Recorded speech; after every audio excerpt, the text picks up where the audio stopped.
क्या कभी ऐसा होता है कि नए साल पर बड़े बड़े वादे करते हैं और फिर वो टूट जाते हैं? अगर हाँ, तो नेपोलियन हिल का एक मैसेज है, कमी आप में नहीं, किस्मत में नहीं, और आप कमजोर भी नहीं हैं। बस एक चाबी है जो शायद हाथ नहीं लगी है, और आज हम उसी चाबी की बात करेंगे जो जिंदगी का हर ताला खोल सकती। ये सवाल, ये हम सबकी कहानी है ना? हर सोमवार एक नई शुरुआत का वादा, हर नए साल पर एक नया संकल्प, पर कुछ ही दिनों में सब कुछ पहले जैसा क्यों हो जाता है? ये कहानी तो हमें रटी हुई है। पूरे जोश के साथ शुरुआत होती है, शायद सोशल मीडिया पर सबको बता भी देते हैं, लेकिन कुछ ही हफ्तों में वही पुराने बहाने लौट आते हैं और हाथ लगती है सिर्फ निराशा और खुद पर गुस्सा। तो सबसे पहले एक काम करना है, खुद को ब्लेम करना बंद कर दीजिए। समस्या आपकी विल पावर की नहीं है, ये एक दिमागी चुनौती है, एक पहेली है जिसे सही जानकारी से सुलझाया जा सकता है। तो चलिए असली दुश्मन से मिलते हैं।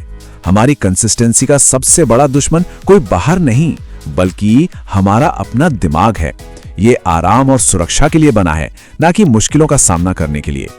नेपोलियन हिल ऐसे लोगों को एक नाम देते हैं, ड्रिफ्टर।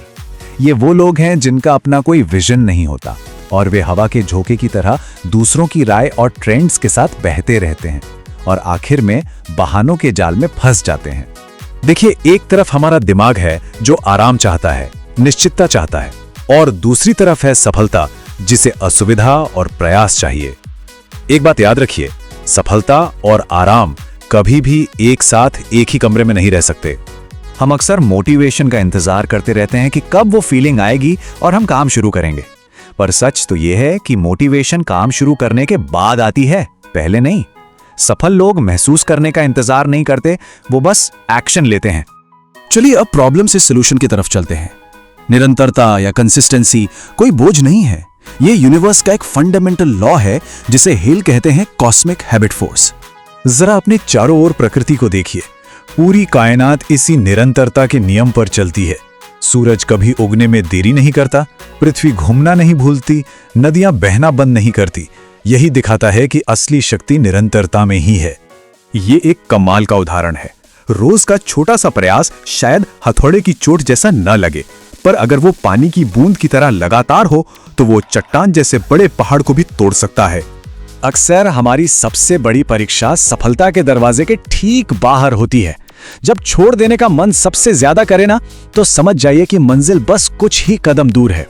थॉमस एडिसन को ही देखिए, लाइट बल्ब बनाने में 10,000 बार फेल होने के बाद उन्होंने कहा, मैं हारा नहीं, मैंने बस 10,000 ऐसे तरीके खोज लिए जो काम नहीं करते। ये है असली दृढ़ता वाली मानसिकता।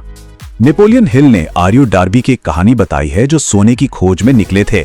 उन्हें सोना मिला भी, उन्होंने अपनी सारी जमा पूंजी लगा दी, पर अचानक सोने की वो नस गायब हो गई और उन्होंने हार मान ली।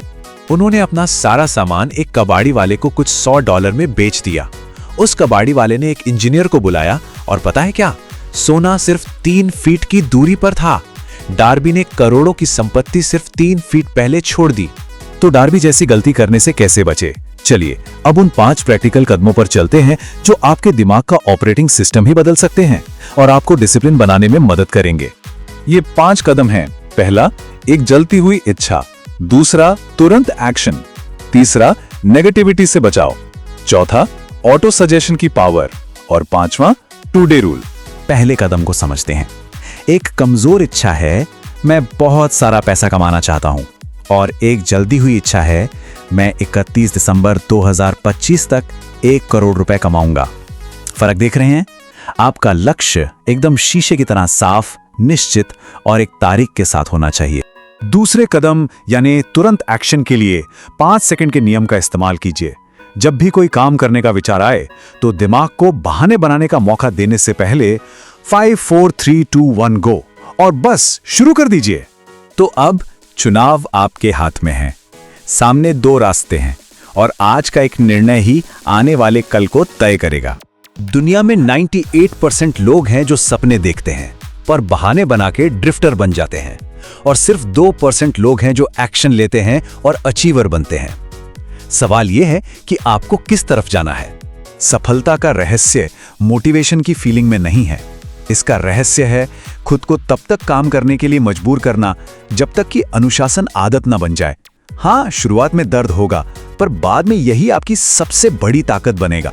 तो आज खुद से पूछिए, जो आप अपनी मंजिल से सिर्फ 3 फीट दूर होंगे और सब कुछ मुश्किल लग रहा होगा, तो क्या आप डार्बी की तरह हार मान लेंगे, या वो आखिरी हथौड़ा मारेंगे जो आपकी दुनिया बदल सकता है?